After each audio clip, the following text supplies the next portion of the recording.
안녕하세요. 저는 서울 강남구에 사는 60대 여자입니다. 오늘 제가 이렇게 사연을 쓰게 된 건 최근에 저희 집안에서 일어난 정말 어처구니 없는 일 때문입니다. 저는 30년 넘게 강남에서 부동산 중개업을 해왔어요. 지금이야 부동산 중개인이라고 하면 돈 좀 번다고 생각하지만 제가 처음 시작할 때만 해도 정말 힘들었답니다. 특히 1997년 IMF 때는 거의 길바닥에 나앉을 뻔했었죠. 원래 제 남편은 중소기업을 운영하고 있었어요. 플라스틱 제조 공장이었는데 나름대로 잘 나가고 있었죠. 직원도 50명이나 됐고 저희는 그럭저럭 중산층 생활을 하고 있었답니다. 그런데 IMF가 터지면서 모든 게 한순간에 무너져 내렸어요. 하루아침에 빚쟁이로 전락한 남편은 그때부터 폐인처럼 지냈습니다. 공장은 부도가 났고 집도 경매로 넘어갔어요.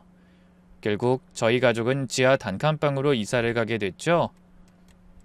그때 저희 아들 준호는 고등학교 2학년이었어요. 공부를 정말 잘하는 아이였는데 학원도 다 끊어야 했죠. 그런 준호를 보면서 전 결심했어요. 내가 뭐라도 해야겠다고요. 그렇게 시작한 게 부동산 중개업이었습니다. 처음엔 정말 아무것도 몰랐어요. 그저 발품 팔면서 하나하나 배워나갔죠. 새벽 5시에 일어나서 밤 11시까지 뛰어다녔어요. 비가 오나 눈이 오나 하루도 쉬지 않았습니다. 그런데도 하루에 한 건도 계약을 성사시키지 못하는 날들이 훨씬 더 많았어요. 손님들은 매물을 보러 왔다가 그냥 가는 일이 다반사였죠. 하지만 저는 포기하지 않았습니다. 손님들이 원하는 조건을 꼼꼼히 적어두고 매일같이 새로운 매물을 찾아다녔죠. 손님, 지난번에 찾으시던 조건에 딱 맞는 집이 나왔어요. 그렇게 한 명 한 명 정성을 다하다 보니 조금씩 단골 손님이 생기기 시작했어요. 무엇보다 저는 절대 거짓말하지 않았습니다. 매물의 단점도 솔직하게 말씀드렸죠. 이 집은 햇빛은 잘 들어오는데 윗집에서 층간소음이 좀 있어요. 그래도 가격 대비 넓이는 정말 좋아요. 그런 정직함이 오히려 신뢰를 얻었나 봐요. 소문이 나면서 저를 찾는 손님들이 늘어났습니다. 10년쯤 지나니까 강남에서는 제법 알아주는 부동산이 됐죠. 그런데 진짜 기회는 2008년 금융위기 때 왔어요. 모두가 부동산 시장을 비관적으로 볼 때 전 오히려 기회라고 생각했습니다. 여보, 이럴 때 건물 사야 해요. 무슨 소리야? 지금 다들 팔려고 난린데. 남편은 반대했지만 전 그동안 모은 돈을 다 털어서 강남역 근처에 작은 상가 건물을 샀어요. 3층짜리 건물이었는데 가격이 반값 가까이 떨어져 있었죠. 아이 정숙씨 미쳤어? 지금 부동산 사는 사람이 어딨어? 주변 사람들도 다 말렸지만 전 확신이 있었어요. 강남은 절대 망하지 않는다는 확신이요. 그리고 그 확신은 정확하게 맞아떨어졌죠. 2년 후부터 부동산 가격이 다시 오르기 시작했고 제가 산 건물 가격은 2배가 됐거든요. 그 이후로도 저는 꾸준히 투자했어요. 남들이 팔 때 사고 남들이 살 땐 가만히 있었죠. 그렇게 30년이 지난 지금 저는 풍족하진 않지만 나름 20억이라는 재산을 가진 자산가가 되었답니다. 하지만 이 모든 걸 함께 누려야 할 남편은 얼마 못 가 세상을 떠나고 말았어요. 간암이었죠. 남편이 눈을 감던 날 저는 처음으로 소리내어 울었어요. IMF 때도 힘들게 일할 때도 울지 않았던 제가 그날은 정말 아이처럼 울었습니다. 남편이 떠나고 나서도 전 계속 일했어요. 외아들 준호를 위해서였죠. 준호는 정말 착한 아이였어요. 공부도 잘해서 고려대 경영학과에 들어갔고 졸업 후에는 대기업에 취직했죠. 그러던 어느 날 준호가 예쁘장한 아가씨를 소개해 주더군요. 엄마, 제 여자친구 여진이에요. 여진인 정말 예쁘고 착한 아이였어요.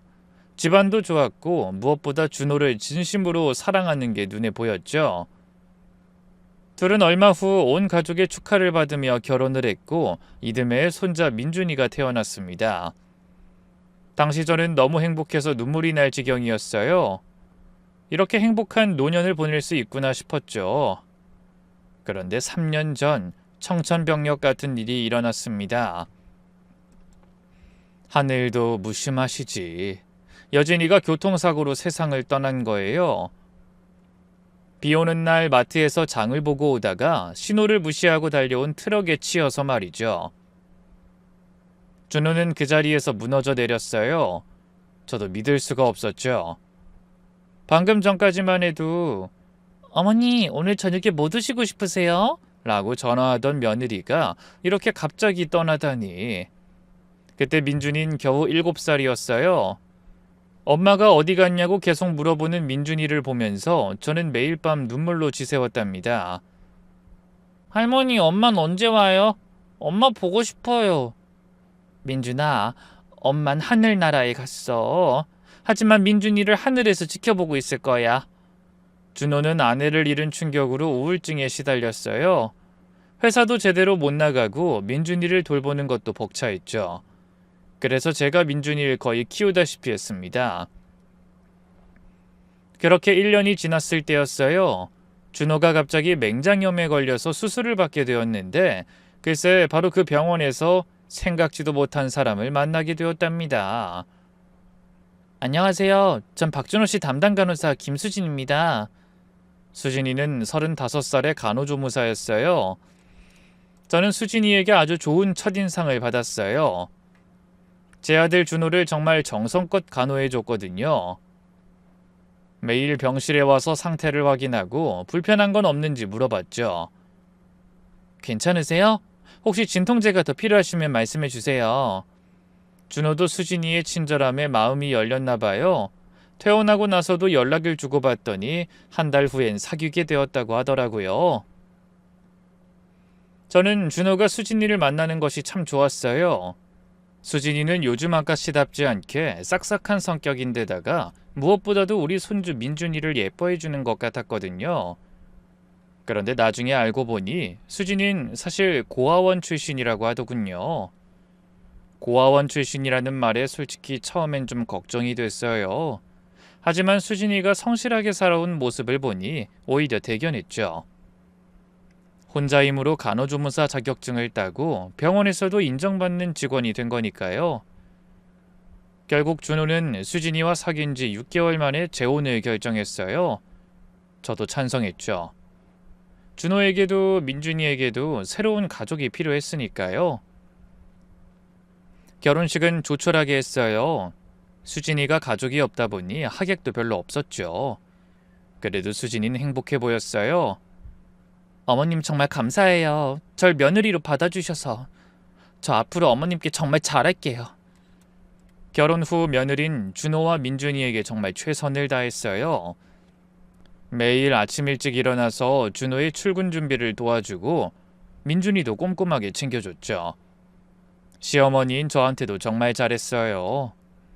명절 땐 친정이 없으니까 아예 저희 집에서 살다시피 하면서 음식 준비를 도왔고 제 생일에는 정성스러운 선물도 했죠. 또 며느리는 민준이의 교육에도 신경을 많이 썼어요. 학원 알아보고 숙제도 봐주고 그러다 보니 처음엔 낯을 가리던 민준이도 조금씩 마음을 열었죠. 그렇게 6개월쯤 지났을 때 수진이가 임신을 했어요. 그 소식에 준호도 저도 정말 기뻤죠. 여진이가 떠난 후 침울했던 집안 분위기가 마침내 다시 밝아지는 것 같았어요. 기특하게도 며느린 임신 중에도 절 잘 챙겼죠. 입덧이 심한데도 불구하고 제가 좋아하는 음식을 해주려고 했었죠. 어머님, 오늘 갈비찜 해드릴게요. 어머님이 좋아하시잖아요. 그렇게 며느리 덕에 저희 집에는 늘 웃음꽃이 피었고 얼마 후 민서가 태어났을 때 저는 정말 행복했어요. 드디어 완전한 가족이 된 것 같았거든요. 어머님, 민서 좀 보세요. 절 닮아서 예쁘죠? 며느린 아이를 낳고 나서도 변함이 없었어요. 오히려 더 살뜰히 가족을 챙겼죠. 저는 정말 좋은 며느리를 얻었다고 생각했어요. 여진이가 떠난 자리를 이렇게 잘 채워주는 사람을 만났다니 하늘이 저희 가족을 굽어 살피시는구나 생각했죠. 그런데 민서가 돌이 지날 무렵부터 며느린 조금씩 본색을 드러내기 시작했습니다. 민서가 돌이 지나고 얼마 안 되어서였어요. 며느리가 갑자기 저희 집에 와서 중대 발표를 했습니다. 어머님, 저 병원 그만두려고요. 순간 저는 귀를 의심했어요. 며느린 간호조무사 일을 정말 좋아했거든요. 환자들한테도 인기가 많았고 병원에서도 인정받는 직원이었는데 갑자기 그만둔다니 뭔가 이상했죠. 왜, 무슨 일 있었니? 병원에서 힘든 일이라도 있었어? 아니에요, 어머님. 그게 아니라 저 이제 민준이랑 민서를 제대로 키우고 싶어요. 특히 민준이는 엄마를 잃은 상처가 있잖아요. 제가 집에서 아이들 잘 돌봐주고 싶어요. 말은 그럴듯했어요. 아이들을 위해서 일을 그만둔다니 정말 좋은 엄마구나 싶었죠. 준호도 찬성했어요. 어머니, 수진이가 집에 있으면 저도 안심이 되고요. 제 월급으로도 충분히 생활할 수 있으니까 괜찮아요. 그래, 뭐 네가 그렇게 생각했다면 잘 결정한 거겠지. 민준이도 엄마가 필요한 시기니까. 며느린 환하게 웃으며 제 손을 잡았어요. 어머님 정말 감사해요. 저 정말 좋은 엄마가 될게요. 민준이도 보란듯이 훌륭하게 키워낼 거고요. 그런데 며느리가 일을 그만두고 나서부터 조금씩 제게 이상한 질문들을 하기 시작했어요. 어머님, 혹시 노후 준비는 다 되셨죠? 요즘 뉴스 보니까 노인분들이 자식한테 부담 주기 싫어서 준비 안 하시다가 나중에 고생하신대요. 아이, 그럼 당연히 준비해뒀지. 너희들한테 손 벌릴 일은 없을 거야. 다행이에요. 근데 어머님, 강남에 건물 하나 가지고 계시다고 들었는데 어머님 나이도 있는데 혼자 관리하기 힘드시지 않으세요?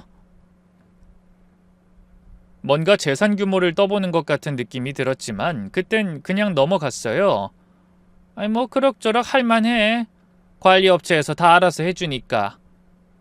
와, 정말 대단하세요. 어머님이 그렇게 큰 부자신 줄 몰랐어요. 부동산이 정확히 몇 채나 되세요? 그런 건 왜 궁금한데? 아이, 그냥요. 어머님이 너무 대단하셔서 저도 어머님처럼 되고 싶어요. 며느린 재빨리 화제를 돌렸지만 전 왠지 찜찜한 기분이 들었어요. 그 무렵 민준이가 혼자 저희 집에 오기 시작했어요. 처음엔 가끔이었는데 점점 그 횟수가 늘어나더군요. 민준아, 오늘도 혼자 왔니? 새엄마는? 새엄마는 민서랑 백화점 갔어요. 넌 왜 안 데려갔대? 민서 옷 사러 간대요. 그래서 전 할머니 집 가 있으라고 그랬어요. 민준이의 표정이 쓸쓸해 보였어요. 민준이 점심은 먹었니? 아니요. 새엄마가 냉장고에 있는 거 먹으라고 했는데 김치랑 밥밖에 없었어요. 그 말에 깜짝 놀란 제가 밥을 서둘러 차려주니 민준이가 허겁지겁 밥을 먹더군요. 그 모습을 보는데 뭔가 불길한 예감이 들더군요. 그래서 저는 민준이에게 조심스럽게 물어봤습니다. 민준아, 너 요즘 새엄마랑 잘 지냈니? 네, 그냥요. 아이의 대답이 시원치 않았어요. 뭔가 숨기는 것 같았죠. 그래도 그동안 봐왔던 며느린 정말 착한 사람이었기에 저는 공연히 의심하지 않기로 했습니다. 그러던 어느 날 정말 우연히 엄청난 걸 발견하게 됐어요. 그날 저는 준호네 집에 김장김치를 가져다 주러 갔는데 마침 며느린 외출 중이더군요. 전화를 걸어도 받질 않길래 잠시 고민하던 저는 현관문 비밀번호를 누르고 들어가기로 했습니다.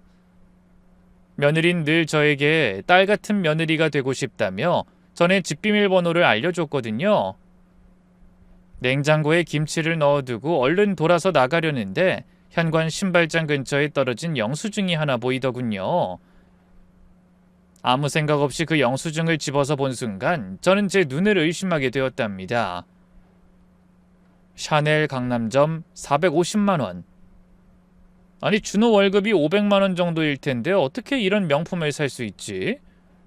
그때 마침 며느리가 들어왔어요. 절 보더니 화들짝 놀라더군요.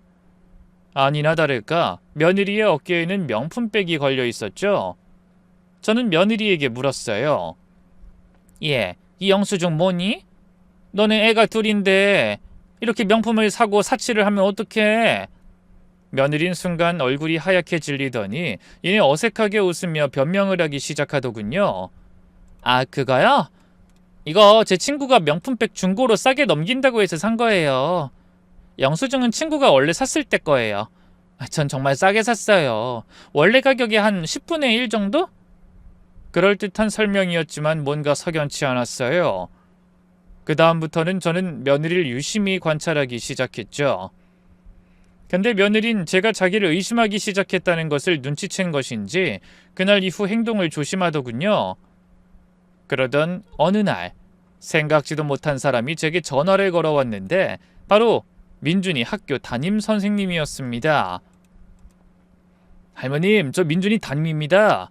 혹시 시간 되시면 학교로 한번 오실 수 있을까요? 민준이 관련해서 상담 드릴 게 있어서요. 순간 저는 가슴이 철렁했어요. 대체 무슨 일이 있길래 부모도 아닌 할머니인 저를 찾나 싶어서 바로 학교로 갔죠. 선생님은 한참을 망설이시더니 어렵게 입을 떼시더군요. 다름이 아니라 민준이가 쓴 일기를 보니 좀 걱정이 돼서요. 한번 보시겠어요? 민준이의 일기장 안에는 충격적인 내용이 적혀 있었습니다. 새엄마는 민서만 예뻐한다. 새엄마는 아빠가 있을 때만 나한테 잘해주는 척한다. 새엄마가 오늘 할머니 집 비싸냐고 물어봤다. 왜 그런 걸 궁금해하는지 모르겠다. 민준이의 일기를 다 읽고 나니 눈물이 났어요. 우리 민준이가 이렇게 힘들어하고 있었다니. 명색이 할머니인데 아무것도 모르던 제 자신이 너무 한심하더군요. 학교에서 돌아온 그날 저는 민준이와 단둘이 시간을 보내기로 했어요. 민준아, 할머니랑 한강공원 가서 자전거 탈까? 정말요? 좋아요. 저는 민준이와 나란히 자전거를 타면서 한강을 따라 달렸어요. 할머니, 이렇게 나온 거 너무 좋아요. 그래? 할머니도 민준이랑 이렇게 놀아서 좋아. 한참을 달리다가 매점 앞에서 쉬기로 했어요. 아이스크림을 사서 벤치에 앉았죠. 민준이는 아이스크림을 핥으면서도 뭔가 생각에 잠긴 것 같았어요. 민준아, 무슨 생각해? 할머니한텐 다 말해도 돼. 비밀로 해줄게. 민준이는 잠시 망설이다가 입을 열었어요. 할머니, 저 새엄마랑 있으면 불편해요. 왜? 우리 민준이 어떤 게 불편한데? 할머니한테 말해볼래? 민준이는 주변을 둘러보더니 목소리를 낮췄어요. 새엄마가 이상한 아저씨랑 자주 통화해요. 이상한 아저씨? 어떤 아저씨? 몰라요. 근데 아빠랑 통화할 때랑 목소리가 달라요. 그 아저씨한테는 애교 부리면서 오빠 그래요. 그리고 아빠 출장 가면 새엄마가 집에 잘 안 들어와요. 밤늦게 들어오거나 아예 안 들어올 때도 있어요. 정말 기가 막히더군요. 10살짜리를 밤에 혼자 두고 밖으로 나간다니. 또 뭐 새엄마가 이상한 행동한 거 없어? 새엄마가 할머니 집이 얼마냐고 물어봤어요. 할머니 집 정말 크다 비싸겠다 그러면서 저한테 할머니가 건물이 몇 개나 있냐고 물어봤어요. 민준아, 이런 얘기 아빠한테는 했니? 민준이가 고개를 저었어요. 못했어요. 아빠가 또 힘들어할까봐 말 못했어요. 엄마 돌아가시고 아빠가 너무 슬퍼했잖아요. 매일 울고 회사도 못 가고. 근데 새엄마 만나고 다시 웃게 됐는데 제가 이런 말하면 또 슬퍼하실까봐. 10살 아이가 아빠를 위해 이 모든 걸 혼자 감당하고 있었다니 정말이지 억장이 무너지더군요. 민준아, 넌 아무 걱정하지 마. 이제부턴 할머니가 다 해결해 줄게. 민준이 그냥 평소처럼 생활하면 돼. 그리고 새엄마한텐 오늘 우리가 한 얘긴 절대 하면 안 돼. 알았지?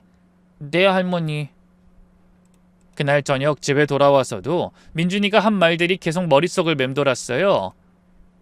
그러나 아무리 생각해도 여태까지 제가 보아온 며느린 정말 좋은 사람이었기 때문에 여러 가지로 혼란스럽더군요.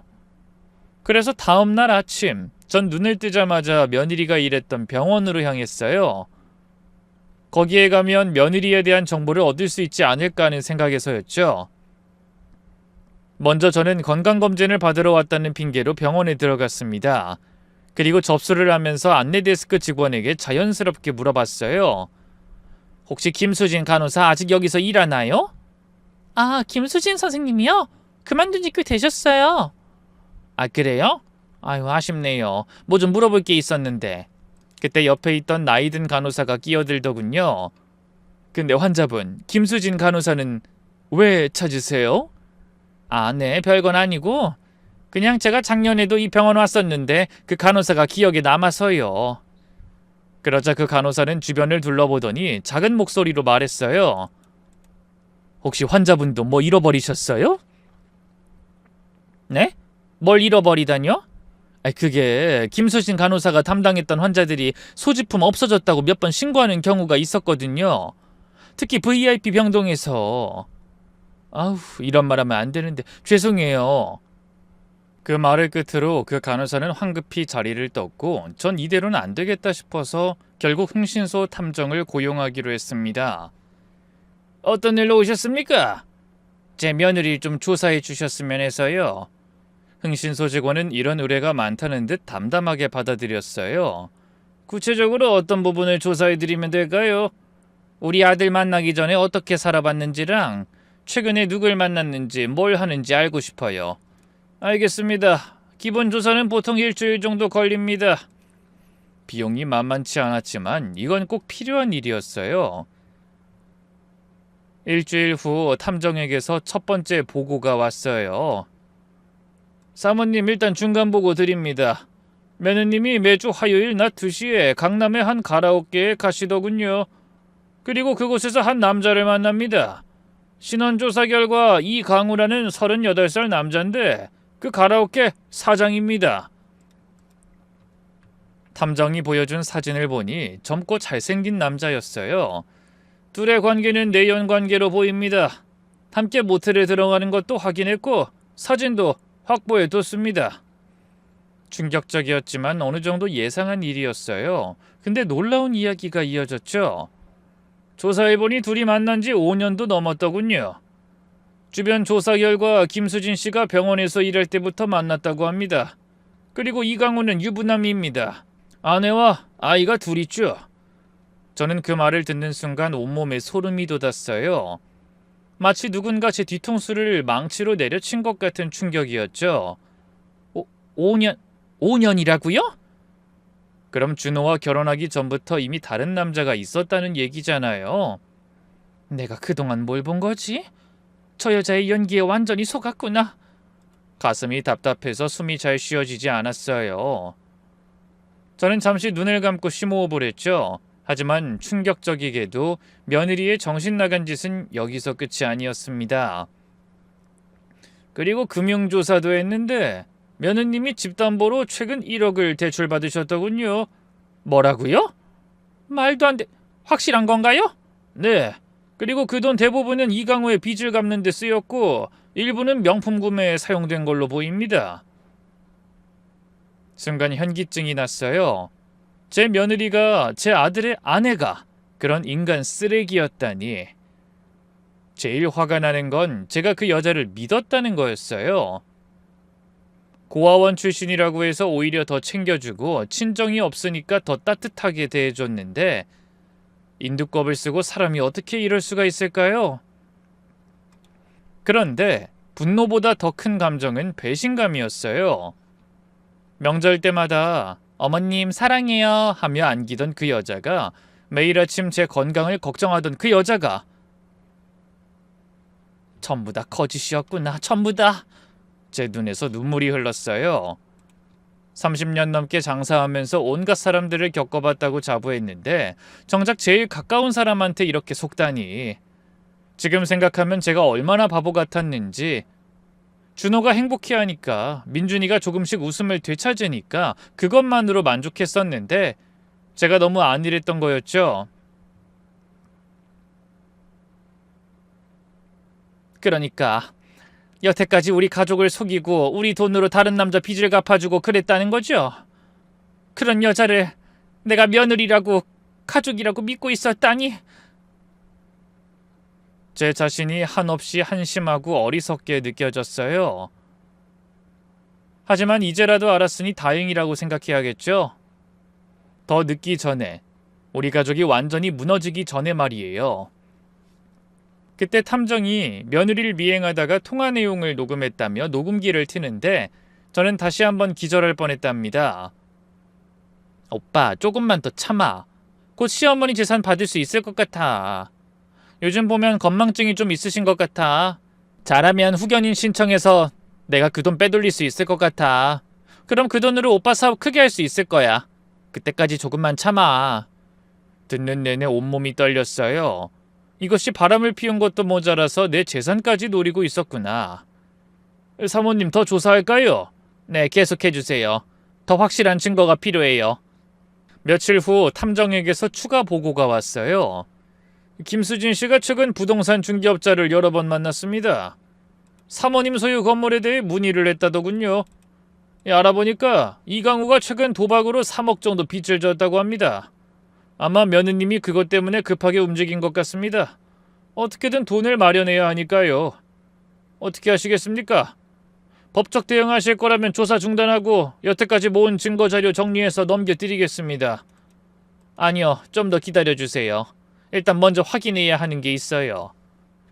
전화를 끊고 나서 저는 한참을 고민했어요. 며느리가 그 긴 시간 동안 불륜을 이어왔다면 혹시 민서가 제 아들의 친딸이 아닐 수도 있었으니까요. 만약 그렇다면 우리 아들은 얼마나 상심을 하게 될지 뻔했지만 그럼에도 불구하고 저는 진실을 밝혀야만 했어요. 결국 다음 날 저는 아들네 집으로 갔습니다. 그리고 흰머리를 뽑아주겠다는 핑계로 아들의 머리카락을 뽑았죠. 아이, 어머니 너무 세게 뽑으시는 거 아니에요? 미안, 다 됐어. 뽑은 머리카락을 손수건에 싸서 가방에 넣었어요. 아들은 아무것도 모른 채 머리를 비비적거렸죠. 그때 민서가 제게 기어왔는데 전 그런 민서를 안고 머리를 쓰다듬다가 조심스럽게 머리카락 몇 개를 뽑았어요.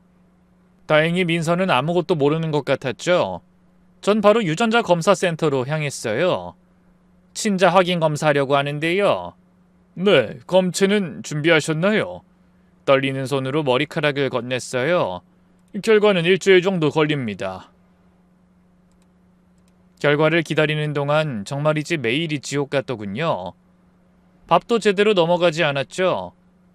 혹시라도 민서가 우리 아들의 친딸이 아니라면 이 일을 어떻게 해야 할까? 아들에게 어떻게 말해야 할까 하는 걱정에 숨조차 쉴 수가 없었습니다. 그렇게 피말리는 일주일이 지나고 마침내 검사센터에서 전화가 왔죠. 심장이 미친 듯이 뛰었어요. 센터로 가는 내내 손이 떨렸죠. 어떻게 나왔나요? 직원이 봉투를 건네줬어요. 떨리는 손으로 열어봤더니 거기엔 친자 확률 99.9%라는 결과가 들어있었어요. 순간 다리에 힘이 풀리더군요. 안도의 한숨이 절로 나왔죠. 아유, 다행이야. 정말 다행이야. 이제 맘 놓고 그 여자를 응징할 수 있었어요. 다음날 저는 한 변호사를 찾아갔어요. 한 변호사는 제가 30년 동안 부동산 일을 하면서 알게 된 믿을 만한 사람이었죠. 박 여사님, 오랜만입니다. 무슨 일로 오셨어요? 저는 한 변호사에게 그동안 있었던 일들을 차근차근 설명했어요. 한 변호사는 심각한 표정으로 제 이야기를 듣더니 탐정이 가져온 증거들을 꼼꼼히 검토했죠. 이 정도면 불륜은 확실히 입증됩니다. 근데 재산 문제는 좀 더 확실한 증거가 필요해요. 어떤 증거가 더 필요한가요? 실제로 사기나 횡령을 시도하는 장면이 있어야 해요. 지금으로선 계획만 있을 뿐이니까요. 한 변호사는 잠시 생각하더니 제안을 했어요. 함정을 봐보는 게 어떨까요? 며느님이 실제로 행동에 옮기도록 유도하는 거죠. 어떻게요? 박 여사님이 건망증이 있는 것처럼 연기하세요.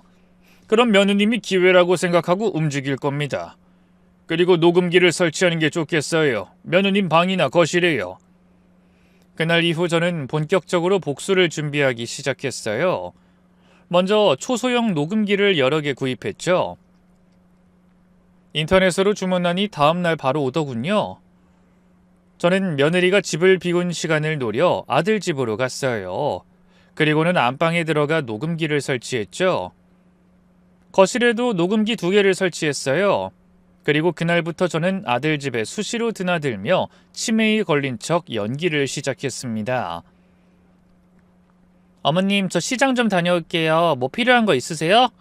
며느리가 물었을 때 전 일부러 멍한 표정을 지었어요. 뭐라고 했니?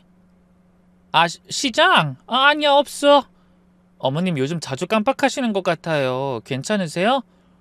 아유, 그러게 나이가 드니까 이 건망증이 심해지나 봐. 며느리의 눈이 반짝였어요. 낚시에 걸린 거죠. 며칠 후 저는 일부러 통장을 아들네 집 식탁 위에 놓고 왔어요. 그리고 며느리에게 전화했죠. 아이, 수진아, 내가 통장을 너희 집에 놓고 온 것 같은데. 제가 확인해 볼게요. 어머님, 찾으면 제가 보관하고 있을까요? 아유, 그래, 요즘 자꾸 깜빡해서. 며칠 후 녹음된 내용을 들어보니 정말 가관이었어요. 오빠, 나야. 대박이야. 시어머니가 진짜 건망증 있는 것 같아. 심지어 통장도 우리 집에 놓고 간 거 있지? 어쩜 하늘이 우릴 돕나봐. 이제 슬슬 움직여도 될 것 같아. 일단 통장부터 시작해서 내가 저 할망구 20억 다 빼돌릴 거야. 그럼 오빠 빚 다 갚고도 남을 테니까 이제 아무 걱정하지 마. 정말 치가 떨렸지만 저는 인내심을 발휘해 꾹 참았어요. 며느리를 한 방에 끝장내기 위해서는 조금 더 확실한 증거를 모아야 했으니까요. 다음 날 저는 며느리를 만났어요. 수진아, 내 통장 어디에 뒀니? 저번에 두고 가셨던 통장이요? 여기 있어요. 근데 어머님, 요즘 통장 관리하시기 힘드시죠? 이제 나이가 들어서 그런가 가끔 비밀번호도 헷갈리고 그러네. 제가 도와드릴까요? 통장 관리해 드릴게요. 어머님 돈 필요하실 때 제가 대신 찾아드리고 그럼 편하시잖아요. 그래? 아이, 그럼 고맙지. 네가 도와주면 든든하겠네. 며느리의 얼굴에 미소가 번졌어요. 그럼 어머님, 저 비밀번호 알려주시고요. 혹시 모르니까 도장도 제가 보관할게요.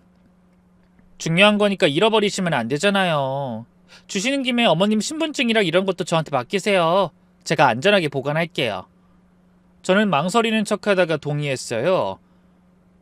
그래, 뭐 그럼 네가 잘 보관해줘. 그때 며느리는 이 멍청한 할망구 같으니라고 하는 표정으로 절 바라보더군요.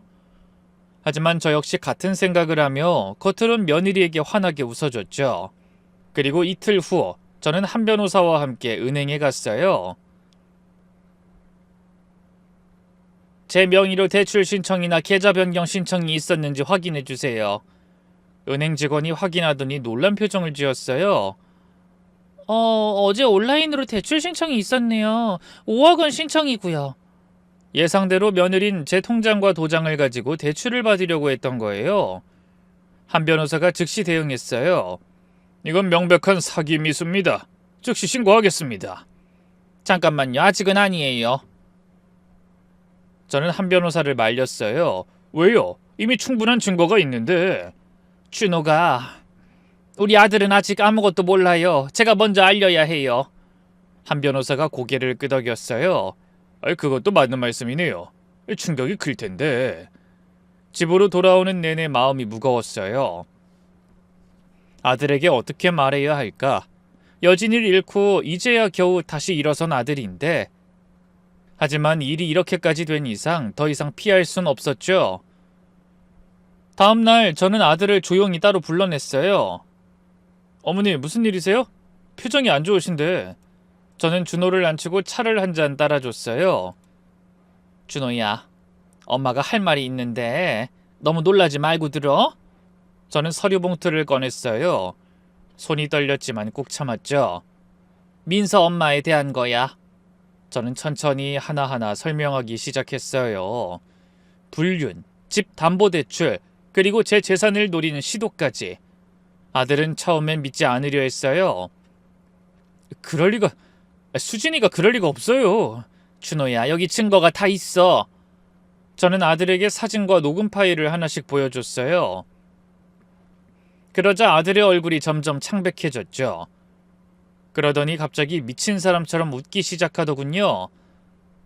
저 정말 바보였네요. 어떻게 하죠? 하늘에 있는 여진이한테 진짜 면목이 없네요. 여진이가 떠나고 전 너무 외로웠어요. 또 민준이한테 엄마를 만들어주고 싶었고. 근데 겨우 이런 결과라니. 끝내 아들의 눈에 눈물이 고였어요. 설마 민준이도 알고 있나요? 새엄마가 이런 사람이라는 거. 어느 정도는. 근데 아빠 걱정에 말 못했대. 제가 정말 한심하네요. 고작 10살짜리에게 이런 일을 겪게 하다니. 아빠가 돼가지고는. 준호야, 이럴 때일수록 정신 차려야 해. 수진이 그 고얀 것 얼른 네 옆에서 떼어내버려야지. 제가 뭘 어떻게 해야 할까요? 일단 넌 아무것도 모르는 척 집에 들어가. 그리고 저는 준호에게 계획을 설명했어요. 다음 주에 해외 출장 가는 척해. 그럼 민서애미가 분명 그 남자를 집에 데려올 거야. 그때를 노려서 확실한 증거를 잡자. 그날 밤 아들은 집에 돌아가서 평소처럼 행동했다고 하더군요. 그리고 저와 계획한 대로 일본에 출장 간다는 거짓말을 했죠. 그러자 며느리의 눈이 반짝였다고 하더군요.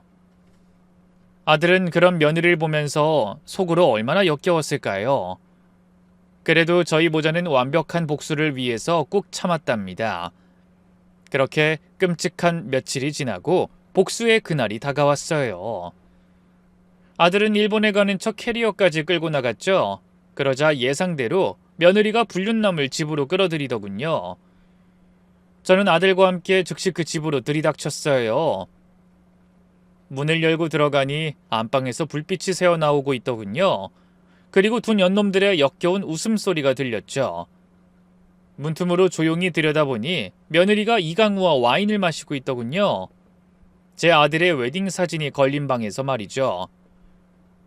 저희는 더 이상 참지 못하고 안방문을 확 열어 제쳤습니다. 이 퍼러지 같은 것들이! 며느리와 이강우는 화들짝 놀라 벌떡 일어났죠. 여보? 당신이 여기 어떻게 일본 간 거 아니었어? 며느리의 얼굴은 하얗게 질려 있었죠. 이강우는 우통을 벗은 차림이었는데 황급히 셔츠를 집어들고 도망가려 했어요. 어딜 도망가려고?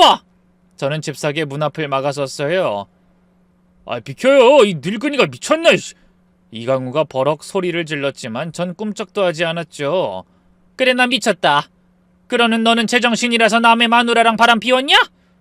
최소한 인간이면 부끄러운 줄 알아야지. 그때 한 변호사와 흥신소 탐정까지 들어와 증거 사진을 찍기 시작했고, 그러자 며느리의 표정은 더욱 창백해졌죠. 아니 이게 무슨... 당신들 누구야? 찍지 마! 찍지 말라고! 잠시 당황하는 듯 했던 며느린 재빨리 상황을 수습하려 했어요. 여보, 어머님, 이거 다 그냥 오해예요. 이 사람은 그냥 제 친구예요. 잠깐 저희 집에 놀러온 것뿐이라고요. 친구? 아들이 차가운 목소리로 물었어요. 친구가 왜 내 침대에서 우통을 벗고 있어? 그게... 아니 날씨가 덥잖아. 더워서 그랬지. 정말 한심한 변명이었죠. 저는 더 듣고 싶지도 않아서 가방에서 사진 뭉치를 꺼내 바닥에 뿌렸어요. 그럼 이것도 다 오해겠네? 사진들이 바닥에 흩어졌어요. 며느리의 불륜 현장이 고스란히 담긴 사진들이었죠. 모텔 앞에서 찍힌 사진, 손잡고 걷는 사진, 키스하는 사진까지 실로 역겹기 그지없는 사진들이었습니다. 며느린 허겁지겁 사진들을 주우며 외쳤어요. 이건 합성이야! 누가 악의적으로 조작한 거예요! 합성? 저는 어이가 없어서 웃음이 나왔어요. 그럼 이건 뭐니? 저는 녹음기를 꺼내 재생 버튼을 눌렀어요. 녹음기에서 며느리의 목소리가 선명하게 울려 퍼졌죠. 오빠 조금만 더 참아. 곧 시어머니 재산 받을 수 있을 것 같아. 머저리 같은 너 있네. 내가 잘 구슬려서 돈 다 빼돌릴게. 그 돈이면 오빠 사업 크게 할 수 있을 거야. 그때까지만 참아줘. 녹음을 듣는 며느리의 얼굴이 점점 일그러졌어요. 더 이상 부인할 수 없다는 걸 알았겠죠. 그러자 갑자기 며느리의 표정이 180도 바뀌었어요. 그동안의 순진한 며느리 연긴 온데간데 없고 독사 같은 본색을 드러냈죠. 뭐야 이 할망구? 여태까지 내 뒷조사한 거야? 며느리가 절 노려보며 소리쳤어요. 진짜 소름 끼치네. 며느리 뒤를 캐고 다니는 시어머니라니! 뭐라고?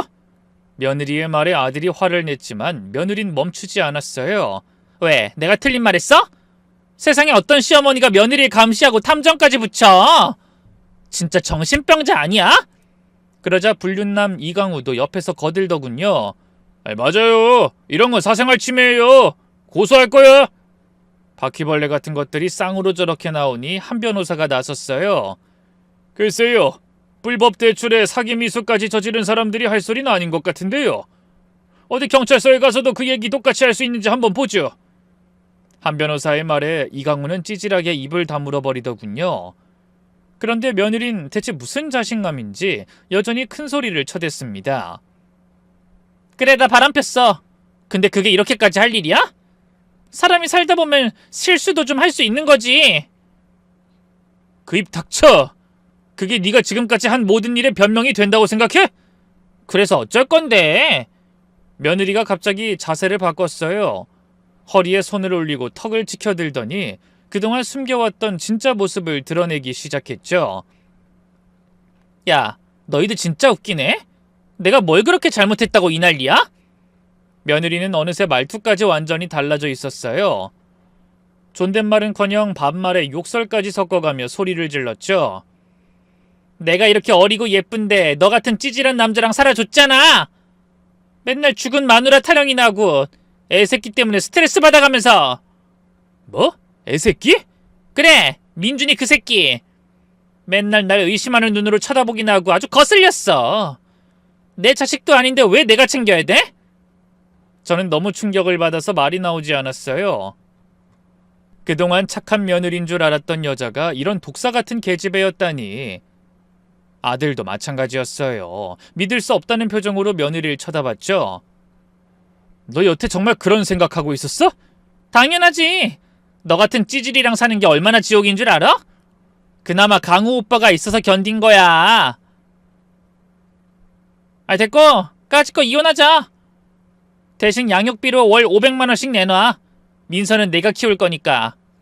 그 뻔뻔한 요구에 모두가 어이없어 했어요. 그리고 재산 분할도 당연히 받을 거야. 그동안 내가 이 집에서 살림한 거 다 계산해. 그리고 저 할망구가 나 뒷조사한 것까지 내가 다 고소할 거니까 위자료 줄 준비나 해.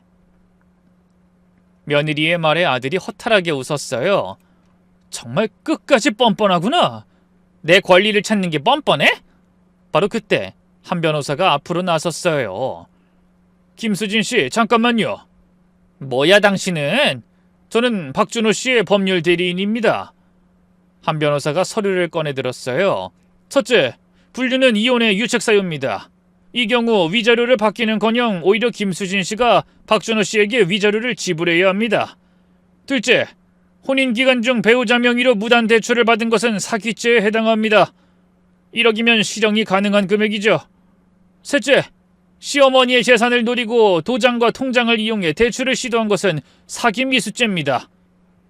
한 변호사의 목소리는 차분했지만 날카로웠어요. 그리고 이강호 씨, 당신도 공범입니다. 김수진 씨와 함께 사기를 모의했으니까요. 저는 몰랐어요. 방금 전 녹음에서 시어머니 재산 받으면 사업하자고 하신 것도 모르는 일인가요? 이강호의 얼굴이 새파랗게 질렸어요. 정리하자면 김수진 씨는 위자료를 받기는커녕 박준호 씨에게 위자료 지급해야 하고 무단대출 1억 원 변제하셔야 하며 향후 형사처벌 받으실 가능성까지도 있습니다. 거짓말! 한 변호사가 차갑게 미소를 지었어요. 마지막으로 한 가지 더 있습니다. 방금 김수진 씨가 한 모든 발언이 녹음됐습니다. 처음부터 계산이었다는 것도 호구를 노렸다는 것도 모두요. 이건 혼인빙자 사기의 자백입니다. 며느리의 얼굴은 이제 공포로 일그러졌어요. 그런데 며느린 끝까지 발악을 하더군요. 이게 다 당신들이 판 함정이잖아! 이건 불법이야. 고소할 거야. 강 오빠, 우리 이 인간들 싹 다 고소하자. 며느린 그 길로 불륜남의 손을 잡고 떠나려고 하더군요. 그러자 한 변호사는 그들의 뒤에 대고 아주 여유로운 태도로 이렇게 말했답니다. 참고로 김수진 씨가 무단으로 가져간 1억과 위자료는 연대 보증인에게도 청구할 수 있습니다. 불륜 상대자로서 손해배상 책임도 있고요. 뭐라고요? 한 변호사의 말에 이강우의 얼굴이 새파랗게 변하더군요. 나는 그런 거 몰랐어요. 난 그냥 수진이 얘가 하자는 대로 한 것뿐이라고요. 강우 오빠! 며느리가 불륜남의 팔을 붙잡았지만 그는 거칠게 며느리의 팔을 뿌리쳐버리더군요. 손 떼! 너 진짜 미친 거 아니야? 나보고 같이 망하자고? 오빠가 나 사랑한다며 영원히 함께하자고 했잖아. 그건 네가 돈 많은 줄 알았을 때 얘기지. 순간 며느린 믿을 수 없다는 표정으로 불륜남을 바라봤죠. 뭐라고? 솔직히 말할게. 난 너 돈 보고 만났던 거야. 근데 이게 뭐야? 빚더미? 난 모르겠고. 난 여기서 빠질 테니까 너 혼자 알아서 해. 오빠, 강호 오빠! 며느린 필사적으로 불륜남을 붙잡으려 했지만 그는 이미 자기 혼자 도망가 버린 후였고 홀로 남은 며느린 그 자리에 털썩 주저앉았죠. 하지만 이내 다시 일어나더니 도끼 가득한 눈으로 저를 노려봤어요. 좋아요. 지금은 당신들이 이긴 것 같죠? 하지만 언젠가 후회할 거예요. 내가 어떤 사람인지 아직 모르시는 것 같은데 특히 당신! 며느린 저를 향해 손가락질했어요. 평생 저주받을 거예요. 나한테 이런 해코지를 했으니 결국 당신도 치매 걸려서 외롭게 죽을 거라고! 하지만 전 담담하게 대답했어요. 그건 하늘이 결정하실 일이고 넌 우선 네 앞가림이나 하렴. 곧 감옥 갈 것 같은데. 제 말에 며느린 더욱 분해하며 소리쳤어요. 두고 보자고! 내가 어떻게든 복수할 거니까. 그렇게 외치며 며느린 집을 나가버렸어요. 그 꼴을 보고 있는데 순간 다리에 힘이 풀리더군요. 한 변호사는 저를 부축하며 힘내시라고 이제부터 본격적으로 법적 절차를 밟으셔야 하니 더 힘내셔야 한다고 하더군요. 먼저 은행에 사기대출 신고하고 동시에 김수진 씨를 사문서 위조 및 사기죄로 형사고소하겠습니다. 아까 녹음한 자백이 결정적 증거가 될 거예요. 그로부터 3개월 후 드디어 재판이 시작됐습니다. 피고인 김수진에 대한 재판을 시작하겠습니다. 피고인은 시어머니의 통장과 도장을 이용해 불법으로 대출을 받으려 했으며 이는 명백한 사문서 위조 및 사기죄에 해당합니다. 또한 혼인을 빙자하여 금전적 이익을 취하려 했으므로 그 죄질이 몹시 무겁습니다. 여기 피고인이 직접 자백한 녹음 파일이 있습니다. 법정에 수진이의 목소리가 울려 퍼졌어요. 사실 처음부터 돈이 목적이었어요. 호구같이 걸려든 게 바보지. 방청석에서 작은 탄식이 흘러나왔어요. 수진이는 고개를 푹 숙인 채 어깨를 떨었죠. 재판은 빠르게 진행됐습니다. 변호인이 정상 참작을 호소했지만 증거가 너무 명확했어요. 얼마 지나지 않아 판결이 내려졌는데 그 결과는 모두가 예상하듯 며느리의 파멸이었죠. 피고인 김수진에게 다음과 같이 선고한다. 사문서 위조 및 사기죄로 징역 1년, 또한 피고인은 피해자에게 1억 원 전액을 배상하라. 자녀들의 양육권은 아버지 박준호에게 있음을 확인한다. 안 돼! 감옥이라니 난 못 가! 내가 뭘 그렇게 잘못했는데! 며느리는 악을 쓰며 절규했지만 이미 끝난 일이었죠. 그렇게 재판이 끝나고 법원을 나오는데 아들이 힘없이 말했어요. 어머니, 저 때문에 정말 죄송해요. 뭐가 미안하니? 이제 다 끝났어. 우리 이제부터라도 새롭게 시작하면 돼. 집에 돌아오니 민준이와 민서가 우리를 기다리고 있었어요. 아들은 아이들을 보니 감정이 북받치는 듯 눈시울이 붉어지더군요. 얘들아, 엄만 잠시 먼 곳에 갔어. 이제부턴 우리 셋이 잘 지내보자. 아들은 그렇게 오래도록 아이들을 끌어안고 있었답니다. 그날 밤 저는 아이들을 재우고 거실에 앉아있는 아들을 발견했어요. 얘 잠 안 자고 뭐하니? 어머니, 저 다신 결혼 안 할래요. 아들의 갑작스러운 선언에 전 깜짝 놀랐어요. 아니 왜? 준호 너 아직 젊은데. 아이들한테 상처 주고 싶지 않아요. 그리고 이제 사람이라는 게 뭔지 모르겠어요. 저 그냥 아이들이랑 어머니랑 이렇게 살래요. 그래, 뭐 네 마음이 그렇다면 그렇게 하려무나. 그 뒤로 시간은 빠르게 흘렀어요. 민준이는 새엄마의 빈자리를 채우려는 듯, 아니 아예 지워버리려는 듯 동생을 잘 챙기고 공부도 열심히 했죠. 어느 날 저녁 민준이가 숙제를 하다가 제게 진지하게 말했어요. 할머니, 저 커서 변호사가 될래요. 그래서 우리 가족 지킬 거예요. 그래, 우리 민준이 꼭 훌륭한 변호사가 될 거야. 민서도 이젠 엄마를 찾지 않았어요. 대신 저를 할미 엄마라고 부르며 잘 따랐죠. 어느 날은 민서가 가족 그림을 그렸는데 그 그림에는 네 사람이 손을 잡고 있었어요. 저, 아들, 민준이, 그리고 민서. 그 그림 속에 며느린 없었죠. 그렇게 5년이 지난 어느 날 뜻밖의 전화가 왔어요. 여보세요? 언니 나야. 제주도 사는 영숙이. 제주도에 사는 먼 친척이었어요. 어머 영숙이 잘 지내니? 무슨 일이야?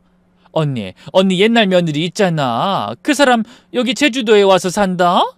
순간 가슴이 철렁했어요. 뭐? 수진이가 거기에? 응. 우리가 시장에서 봤는데 알아보기 힘들 정도로 늙었더라고.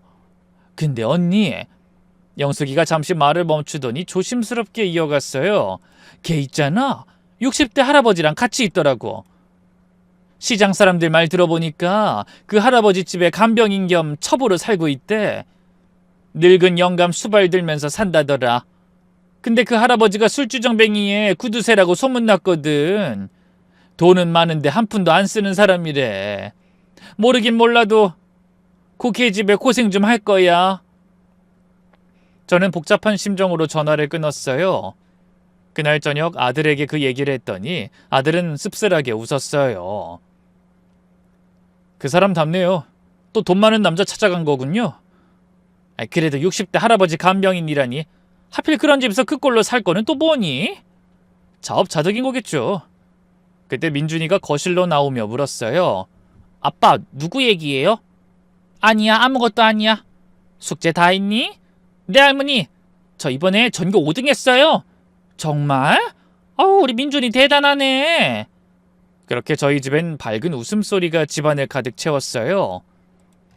웃음꽃이 피어나는 우리 가족을 보며 저는 생각해요.